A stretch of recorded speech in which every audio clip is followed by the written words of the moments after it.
자, 이번 주 증시입니다. 전체적으로 초록초록하죠. 특히 이번 주에 금융주들 실적 발표가 잘 나와서 JP모건 8%, 웰스파고 10%. 금요일에 트럼프랑 시진핑이랑 전화 통화를 하고 난 뒤에 시진핑은 대립과 갈등은 선택이 되면 안 된다라고 얘기했고, 트럼프는 전략적으로 소통할 수 있는 채널을 구축하기로 이 서로 합의를 봤다고 합니다. 반도체 섹터 속스를 보면 이렇게 박스권에서 거의 4, 5개월째 이러고 있는 중이고, 이제 이쪽 박스권의 상단 왔습니다. 그래서 이렇게 상승하려고 하는 그런 움직임이 보이고 있어요.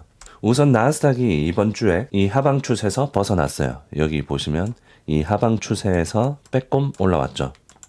이번 주 증시는 전체적으로 굉장히 초록초록하고 지난주랑 정반대의 모습이죠. 그래서 이번 주 왜 이렇게 크게 상승했고 왜 앞으로 더 오를 수 있는 시나리오가 있는지에 대해서 알아보겠습니다. 우선 경제 지표들이 굉장히 긍정적으로 시장 친화적으로 나오고 있어요. 경제가 강하게 나오고 있죠. 그런데 이번 주에 물가 지수가 나왔습니다. CPI가 헤드라인이 예상치만큼만 나왔고 여전히 오른 추세긴 하죠. 그런데 핵심은 이겁니다. 이 근원 물가 지수가 3.2%가 나왔어요. 그래서 이번에 근원이 3.3% 나올 거라고 예상했는데 그것보다 낮게 나왔죠. 이 변동성이 높은 식품 가격 그리고 에너지 가격, 이 두 개를 제외하면 물가 지수가 잡히고 있다라는 겁니다. 그래서 월러 연준 이사가 나와서 이 물가 지수가 나오고 난 뒤에 이런 발언을 했어요. 3월 달에 금리 인하를 아주 배제할 수는 없다. 그리고 올해 6월 전에 금리 인하를 한 번은 하는 게 적합할 것 같다라는 굉장히 비둘기적인 발언을 했습니다. 참고로 이분은 트럼프가 뽑아준 사람이고요.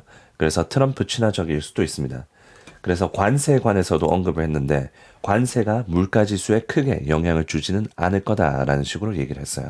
이번 주에 CPI 물가지수가 낮게 나오고 월러의 완화적인 발언이 있고 난 뒤 10년물 금리가 4.8%에서 4.5%대까지 떨어졌었습니다. 그래서 금리가 높은 상태에서 많이 떨어졌어요. 그래서 시장도 이렇게 크게 상승했고 이제 하방 추세에서 벗어난 상태입니다. 참고로 비트코인도 이제 신고가를 향해서 달려가고 있는데 다음 주 월요일에 트럼프 취임식이 있습니다. 혹독한 추위 때문에 취임식이 실내로 옮겨졌다고 얘기를 하고 내부에서 취임식 마지막으로 한 거는 1985년 레이건 대통령 때였습니다. 보안 때문에 실내로 올렸을 가능성이 높아 보이고요. 왜냐하면 취임식 할 때 대통령이 여기에 서 있는데 굉장히 많은 사람들 앞에 노출되어 있죠. 그래서 실내로 옮기면 이렇게 보안 반경을 줄일 수 있게 됩니다. 여튼 그래서 비트코인도 오르고 암호화폐 시장도 오르고 주식 시장도 오르고 왜 이렇게 주가가 올라가는 걸까요? 계속해서 경제가 강하게 나오고 있습니다. 그리고 물가지수가 이번 주에 핵심적으로 낮게 나왔죠. 여태까지 우려했던 점이 뭐냐면 경제가 강하게 나오는데 물가지수가 여기서 올라가면 어떻게 되냐? 그럼 연준이 매파적으로 나와야 되겠죠. 그런데 딱 그 반대로 갔습니다. 그래서 우려했던 부분이 많이 완화가 되고 있는 중이에요. 물가지수는 안 오른 상태에서 경제는 강하게 나오고 있는 중입니다. 그리고 이번 주에 실적 발표들도 대부분 다 잘 나왔죠. 금융주들 실적 발표 굉장히 잘 나왔습니다. 그래서 실적 발표도 좋고 거시 경제도 좋고 해서 지금 불확실성이 크게 많이 없는 상황에서 주가가 계속 오르고 있고 지정학적 이슈도 좀 완화된 게 있어요. 이번 주에 이스라엘이랑 하마스가 인질 협상에 초기 합의를 봤다고 합니다. 이제 2차 협상 진행할 거라고 하는데 만약에 이 전쟁 이슈도 완화가 되면 지정학적 이슈가 좀 줄어들겠죠. 그래서 시장의 리스크가 줄어듭니다. 그리고 트럼프랑 시진핑의 관계에 대해서도 이번 주에 좀 개선되는 모습이 보였습니다. 트럼프가 시진핑이랑 통화를 했는데 중국과 미국의 모두 매우 좋은 통화였다라고 얘기를 합니다. 그리고 시진핑이 중국과 미국의 경제무역 관계 본질은 상호 간의 이익과 윈윈, 대립과 갈등은 선택이 아니어야 된다라는 얘기를 하면서 이 서로 이 무역 관련해서 좀 완화적인 모습을 보였습니다.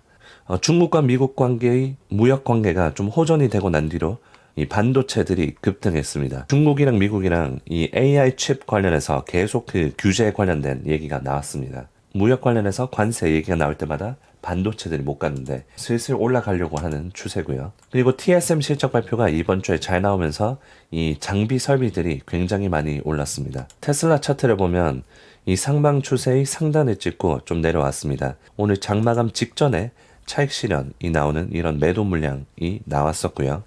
다음 주 월요일이 트럼프 취임식이니까 이제 일론 머스크의 친화적인 정책이 본격적으로 나오면 주가가 긍정적으로 해석하는지 관건일 것 같습니다. 그리고 이번 주에 S&P가 다시 6천까지 돌아왔었습니다. 장 막판에 매도세가 좀 나와서 5,996에서 마감을 했지만 그래도 올해로 봤을 때 2% 상승하고 있는 중이고요. 다음 주도 실적 발표가 이제 본격적으로 나오면서 주가가 신고가를 찍는지 아니면 내려오는지 봐야 될 것 같습니다. 근데 지금 추세로 보면 이제 악재가 많이 완화된 상태고 특히 물가지수가 제일 핵심적으로 내려왔기 때문에 주가가 오르면 자꾸 눌리던 그런 상태는 좀 지나간 것 같습니다. 자, 다음 주에는 일본 은행 금리 결정이 나오는데 만약에 일본이 금리 인상을 한다면 그게 악재가 될 수도 있습니다. 그 점은 다음 영상에서 조사를 해서 찾아뵙겠습니다. 도움이 되셨으면 좋아요, 구독 눌러주시고 그럼 다음 영상에서 뵙겠습니다.